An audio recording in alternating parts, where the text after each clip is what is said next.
Et la première question, je suis désolée, mais Beautiful James, c'est qui ce James? Who is James? Brian, bonsoir. Qui est James pour vous? Pour moi? C'est ça la question qui compte. Et pourquoi est-ce que James serait mal? Pourquoi James serait un être humain? Qui est James? Qui est James pour vous? J'espère que ça serait différent pour vous et pour le reste de l'équipe. Comme je vous ai dit avant l'antenne, j'ai pas vraiment tendance à expliquer les chansons comme ça. Je préfère que les gens aient une connexion personnelle à la chanson, qu'ils puissent vivre leur histoire à eux à travers cette chanson. Je pense que c'est comme ça que on réussit d'avoir de la longévité avec du mystère. Un morceau de musique. Quand vous écrivez avec la perspective que tout le monde va se faire un sens propre à chaque chanson. C'est-à-dire que vous essayez de trouver un thème très général qui touche tout le monde. Non, pas du tout. Comment ça se passe? Non, j'écris pour moi. Ok. Et parce que j'ai besoin d'écrire. C'est comme c'est une urgence essentiellement. On espère simplement que les gens vont aimer. Mais comment veux-tu communiquer de l'émotion à quelqu'un d'autre sans en avoir pour ta chanson toi-même? Comment veux-tu faire plaisir à quelqu'un d'autre si ta chanson ne te fait pas plaisir? Ou raconte quelque chose d'important pour toi. Quand on va regarder un film de Steven Spielberg, particulièrement avec la musique, on voit la main de Spielberg toujours en train d'appuyer sur un bouton. Ok, maintenant vous allez vous sentir comme ça. Maintenant vous allez vous sentir comme ça. Et maintenant vous allez vous sentir comme ça. Moi j'ai aucune envie de faire ça aux gens qui écoutent notre musique. Je préfère qu'ils trouvent leur interprétation à eux. Et comme ça, la chanson peut vivre pour beaucoup plus longtemps dans leur cœur. Et dans ces cas-là, Stéphane, il y a une interaction entre le texte de Brian et la musique que vous composez à deux. Comment vous prenez les textes de Brian pour amener une mélodie? Ou peut-être que la mélodie était là avant, par exemple pour Beautiful James.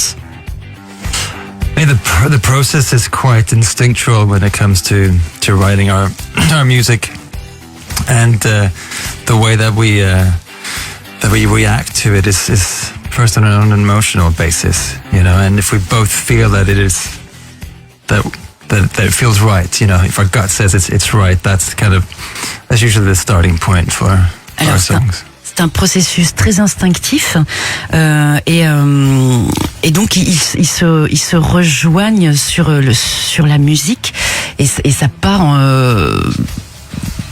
de l'instinct. Voilà, c'était le terme exact utilisé par Stéphane. Caro. Alors, Placebo, vous nous avez beaucoup manqué puisque ça fait 9 ans qui se sont écoulés depuis Loud Like Love. Vous avez fait une grande tournée pour le 20e anniversaire de Placebo. Tournée que vous n'avez pas très bien vécue, il paraît. Est-ce que vous pouvez nous raconter pourquoi vous avez fini par être les ennemis de vos propres titres? Qu'est-ce qui s'est passé? What happened? Yeah, we embarked on a 20th anniversary tour and we released a retrospective. It was supposed to last for a year, but it turned out to be 3 years. And I think by the end of it, just playing all the old songs, we started to get a bit of a disconnect to them. And I think at that point, I mean, at least I felt, you know, if we're going to do another tour, we need a new album. Alors cette tournée a duré plus longtemps que prévu. Ils avaient l'impression de répéter, de plus trouver de sens d'une certaine façon à ces titres gold, nous qu'on adore, et ils avaient besoin de s'extraire et de faire un nouvel album. Justement, voilà un nouvel extrait uniquement pour le Drive RTL de ces Happy Birthday in the Sky. C'est extrait de Never Let Me Go, c'est Placebo sur RTL2.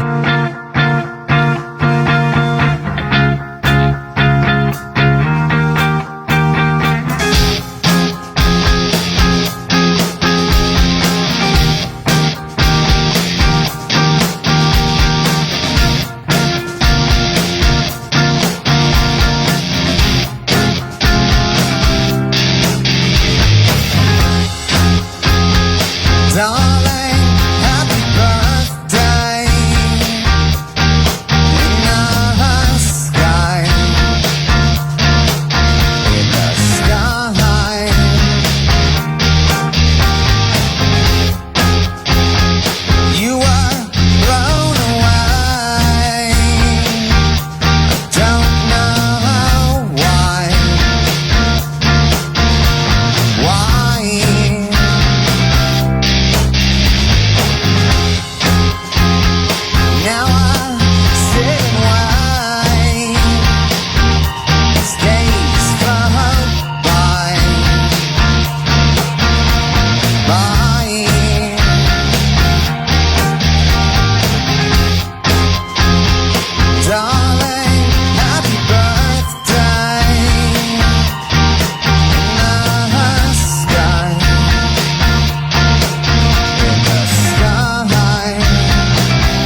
C'était Happy Birthday in the Sky de Placebo. Brian Molko, Stéphane Olsdan sont dans le Drive RTL de aujourd'hui pour évoquer la sortie de ce 9e album, Never Let Me Go. La première question en fait qui me taraude à chaque fois que j'ai un artiste en face de moi qui a mis des semaines, des mois, voire parfois des années à faire un album, c'est quels sont les premiers mots, quelles sont la première mélodie qui a déclenché l'écriture d'un album. Sauf que Placebo, vous avez eu un processus complètement inverse. Vous êtes parti d'une photo, Brian, c'est ça? C'était la première décision créative. Oui. Et qu'est-ce qu'elle représente, cette photo? Elle représente la capacité de la nature de transformer les déchets de l'être humain en quelque chose de beau. Et à partir de cette photo-là, donc, vous avez pris simplement des titres, des phrases, et vous avez fait... C'était des points de début. Vous parlez, ça c'est certains exemples de points de début. C'était des endroits où nous avons commencé et simplement pour complètement casser avec notre méthodologie classique qui marchait, mais sincèrement on avait peur de s'ennuyer. Alors on a dû approcher tout l'enregistrement avec une attitude un petit peu comme qu'est-ce qu'on ferait d'habitude? Ok, ben on fait l'opposé, on fait quelque chose qui est loin des zones de confort. C'est ça, on n'avait pas envie de se retrouver trop à l'aise ou il fallait du danger, il fallait du risque. Cet album, il y a 13 titres, de 1 à 13, jusque-là on est d'accord. Mais vous les avez organisés de façon à ce que ça nous raconte une histoire ou c'est... C'est aussi un truc qui se fait instinctivement. C'est plutôt les chansons qui te disent eux-mêmes où les placer. Nous sommes les serviteurs de chaque chanson.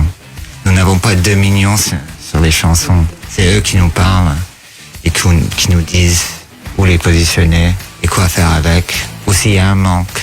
Parce qu'il peut y avoir aussi une question. C'est un petit peu ésotérique comme approche, mais c'est ce qu'on ressent. Ouais, Par contre, comme vous observez le monde, écoutez bien ce bout de titre, ça s'appelle Surrounded by Spy.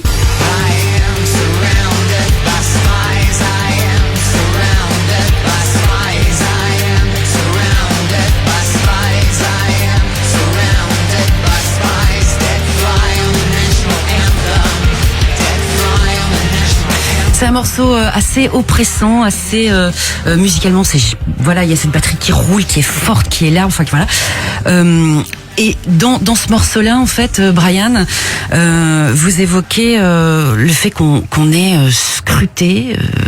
Il y a des caméras de surveillance partout, des vidéos partout. Vous vous sentez persécuté par l'image et les réseaux sociaux d'une manière générale?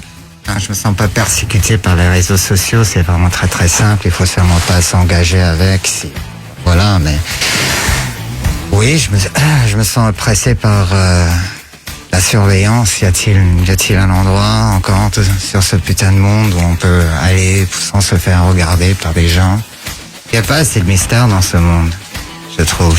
Mais aussi, il faut le dire, il n'y a personne sur ces réseaux sociaux dans laquelle vous parlez, il n'y a personne qui se présente d'une façon authentique, il n'y a vraiment personne qui se présente sans filtre. C'est une image, c'est les gens qui projettent une image, ils veulent que le monde le regarde d'une certaine façon qui n'est pas vraiment réelle. Nous avons pris cette esthétique et nous l'avons poussée à l'extrême.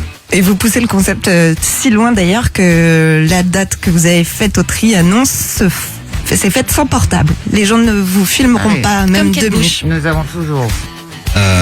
avons toujours été de l'opinion que les concerts c'est pour faire des souvenirs, pas pour des vidéos.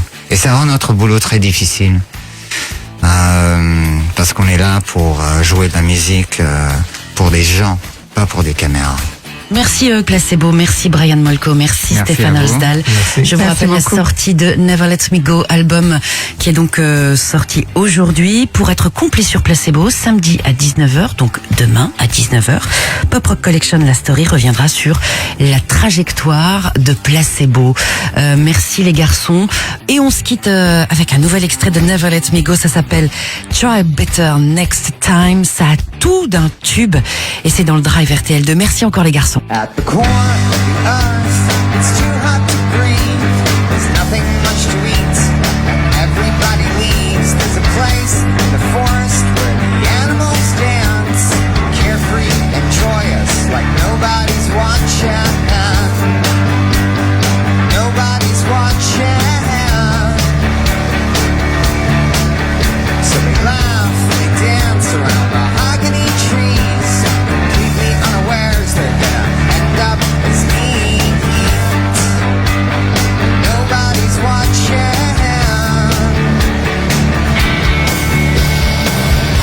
Wake up, try better next time. Wake up, try better next time. Wake up, try better next time. Wake up. So you know me, understand me, is that what you think? You haven't met the monster who wakes up when I drink. I was born out of time, I'm not meant to be here. Where the weight of the world and the weight of a tear are exactly the same. Wake up, try better next time. Wake up, try better next time. Wake up, try better next time. Wake up,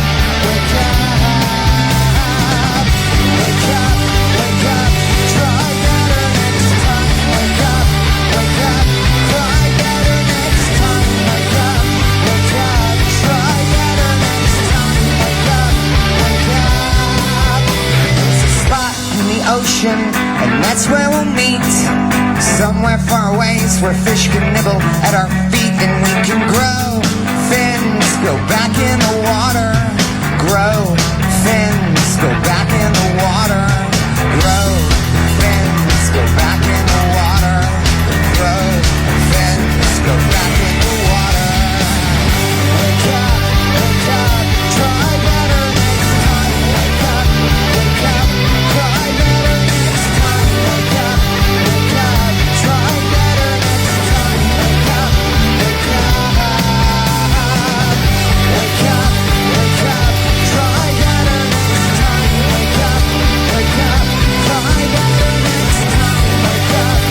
up, try better next time. Wake up. Yes, it's a party on this planet of flakes. Somebody take a picture before it's too late. Try Better Next Time en version exclusive pour le